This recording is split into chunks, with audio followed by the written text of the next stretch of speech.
What's up, everybody? It's your guy Brandon Stubbs here with another edition of Brandon's take on this week in boxing news. I guess that's what we're going to call this. A lot going on to talk about. Let's, I guess, dive into the biggest story there is this week, and that is one Errol Spence getting dominated by Terrence Crawford. Now, for anyone who follows me on social media, which is Brandon P2TF on Twitter, so Brandon Punch to the Face on Twitter. Knows I was pretty quiet here all week on social media, basically because social media is a very toxic environment. This was a very decisive fight that divided a lot of fight fans and people in boxing, which is very odd because people are just weirdos. I'll talk a little bit about that in a moment, but it was just such a one-sided fight. I actually tweeted out Friday night that to temper your expectations for the fight. No one probably took heed to that because I said if you know, you know. What I meant by that was this was not going to be a competitive fight. What I'd seen from Terrence Crawford over the past 5 years and what I've seen from Errol Spence over the last 5 years are two totally different fighters. One with an actual very mean and evil streak to him in the ring, and maybe one of the best finishers there is in boxing. Another guy who's a good fighter, maybe even great fighter, that doesn't seem to have that same anger, energy, or demeanor in a fight. The one who has that anger, energy, and demeanor in a fight won, knocking down Errol Spence, I don't know how many times in the fight, and it went down the second, seventh, and then the fight ended up ending in the ninth. If memory serves me correct, if I have the numbers right. But just a one-sided performance. It wasn't a competitive fight at all. And I thought it would be that way because Terrence Crawford's just the better fighter. And if you've watched any of Errol Spence's fights for the last 5 years, you really shouldn't be shocked. If you really look at these fights, take your PBC fandom out of it, and there was a lot of that involved with a lot of people in boxing, and a lot of boxing fans had their allegiance to PBC for reasons I don't know, but whatever. If you take that out of the equation and actually look at these fights Errol Spence has had over these last 5 years, and hasn't been that many for the record, you see that he just sometimes lacked the killer instinct. I mean, he fought a guy, Mikey Garcia, who he completely whitewashed, but never had Mikey Garcia in any trouble of getting knocked out at all in the fight. That fight will always stick in my head and always be something that's going to be a mental note for me when you're talking about Errol Spence knocking opponents out, hurting opponents, because he couldn't do that against a guy that he was so much better than that night. This played into that role again here this weekend where he just didn't have enough in the tank. He had nothing, no answers for Terrence Crawford. Terrence Crawford wanted this fight, has wanted it for years. He was on the wrong side of the street, quote unquote, being promoted by Top Rank. Finally left, and the only reason he really left, folks, let's be honest, he couldn't get that fight. They couldn't make the fight happen, and I think it's more so on PBC side. If you're in boxing, if you know, you know the reasons behind that. So I'm glad he finally got this fight. I'm glad he finally proved his point that he is the best welterweight in the world.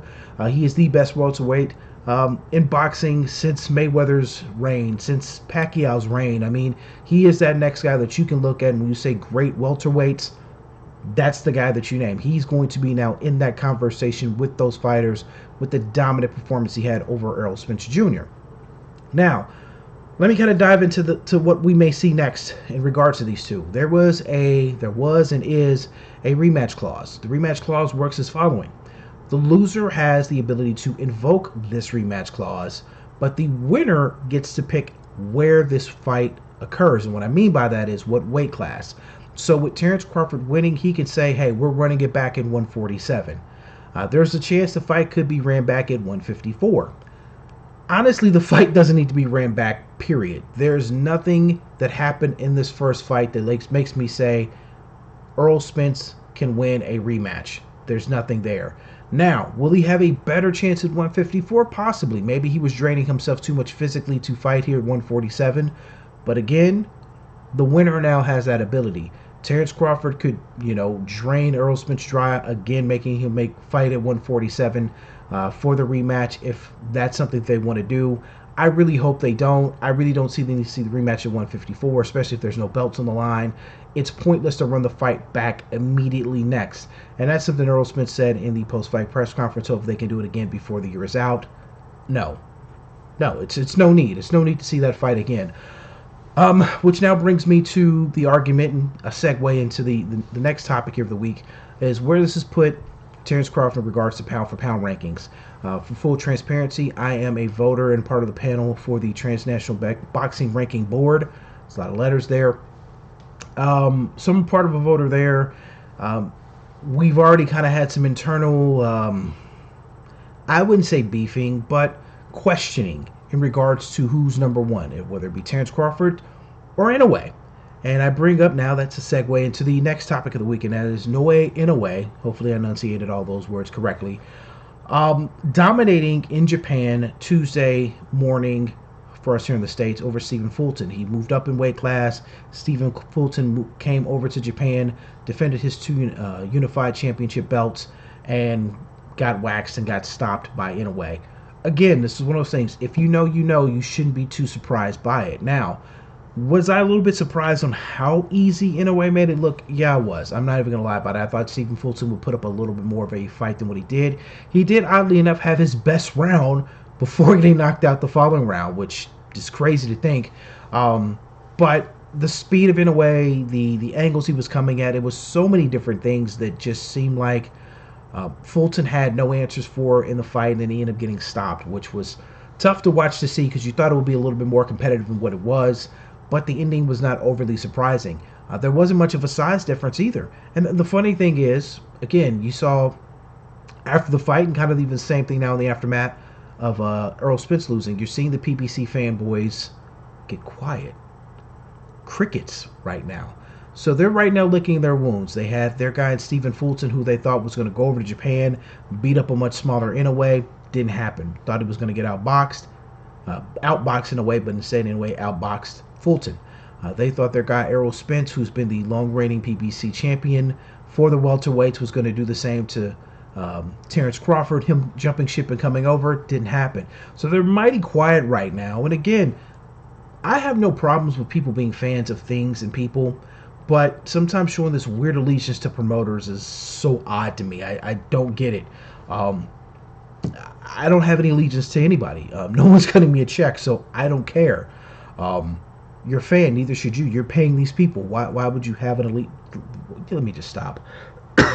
It's getting me choked up and emotional here. But Inoue's now a champion. He may have a unification bout probably over in Japan at some point here again before the year is out. The fight did huge numbers over in Japan, but salute to Stephen Fulton, because a lot of people have now tried to discredit him or just dropped him or just not a fan now given the fact that he lost.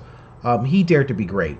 He went over to a foreign land, took his belts. He could have just sat on them, done something here in America, fought a mandatory, but instead he went to fight the best, challenge himself. He did that. You know, he didn't make the greatest of all showing of himself in there, but at the end of the day, we still know Stephen Fulton's a solid, good fighter. He will be champion again, so salute to him. Bounce back, you'll be fine. We'll see you in the ring here, hopefully again before the year is out. I don't want you to just take the rest of 2023 off. Don't do that. It's July as we record this. Come back. Again, excuse me. My apologies here. I'm getting all emotional. So the last topic I do want to talk about is Seniesa Estrada. She is my queen. She is just a lovely angel who gets paid to punch grown women in the face. She picked up a victory here as well here this weekend in Vegas, oddly enough. She's now looking at a unification bout against a young lady whose name I know I'm going to mispronunciate, so I'm not even going to try, but she's promoted by Golden Boy, and Seniesa's looking forward to that because she looks at it like this. Not only could she become unified champion, have all the belts in the division, but she also gets to beat a Golden Boy fighter. You can tell there's still a lot of bitterness there from her exit from Golden Boy from last year, which there are some legal documents signed to where neither party can really talk about what exactly happened and why she left. We just know she left under the terms of her not wanting to be there anymore. A lot of murkiness there, but it is what it is. But Seniesa Estrada picked up a win. It looked good here over the weekend. So salute to her. She is my queen. I love her. She's the best. So other news in boxing really isn't much more to delve into. Very interesting Backstage, if you've probably seen the video of Caleb Plant taking a swing at one of the Charlo brothers, forgive me for getting which one it is. After the weigh-in of Spence and Crawford on Friday, very weird for them to promote the fight. But yeah, they're Caleb Plant. They give Caleb Plant a lot of shit, but Caleb Plant's really with the business, and I've always liked him. Yes, he came up short against Canelo, but Caleb Plant's a hell of a fighter. Good dude. So interesting that those two got into a spat, let's call it, and him taking a swing at Charlo. God bless him for that. So yeah, so there we go. Also, as well, news that have broken here today as I record this: Artur Beterbiev, Callum Smith is now off for August. I think it was. I don't know what date it was, but I know it's August 19th, I believe. That fight is now off as Beterbiev has an infection in his jaw. So the fight is now going to be postponed. So we won't get that unified championship match and Beterbiev defending his belt. So that is now getting delayed due to the infection in his jaw. So we won't have that here, part of the August schedule. But it'll get rescheduled here before the year is out. Hopefully here sometime in September, possibly. But again, this kind of seems to play into what happens with Artur Beterbiev quite a lot. 100% KO ratio, but the guy just hasn't had a ton of fights throughout his career. Injuries has been one of the bigger things. Obviously, he had a lot of promotional issues for a stretch as well, but injuries seem to always pause, delay fights from happening, getting made, or having to get rescheduled, and this falls in line with this as well. Things were going too smooth for him. He didn't get injured prior to this, and now we're a couple weeks out from the fight. Boom, infection in his jaw. It's crazy to think about that, but infection in his jaw. The fight is now off for now to be rescheduled at a later date. So wish him a speedy recovery. Sucks that we won't get that fight here on the 19th, but nevertheless, we'll get it again before the year is out. Beyond that, that's really all the boxing news that I really want to touch on here this week. If you're a first-time watcher of the video, thank you very much. Make sure you hit that like and subscribe button here down below. That's what all the YouTubers say. I'm still getting used to this. I'm used to doing podcasts, not used to really being in front of the camera like this. I am pretty beautiful. Thank you very much. But not used to being in front of a microphone and camera like this. So bear with me as we still work out the kinks of this and may add more fancier stuff as we go along. But this is just me ranting here for 10 to 15 minutes here on a video, giving my thoughts on boxing and some of the news and topics of the week. So if you have any questions, concerns, comments, please drop those below here as well. Especially if you have any questions or any subject matters or things you want me to touch on here in the next video, I will gladly do so. Make sure you also follow me on Twitter because I am still pretty active there. Brandon P2TF on Twitter, or is known as X, or whatever the hell Elon Musk is turning this thing into. So follow me there. Everything else is Punch to the Face. So follow me, other social medias. You type in Punch to the Face, you'll find me somewhere. Do that, and I would appreciate it. So that is this week in boxing news with Brandon. I will be back in another week or so, I guess, to talk more boxing news. So with that being stated, everyone stay safe, stay blessed, stay cool in this summer heat, man. I'll talk to you soon. This is Brandon Stubbs, and I am out.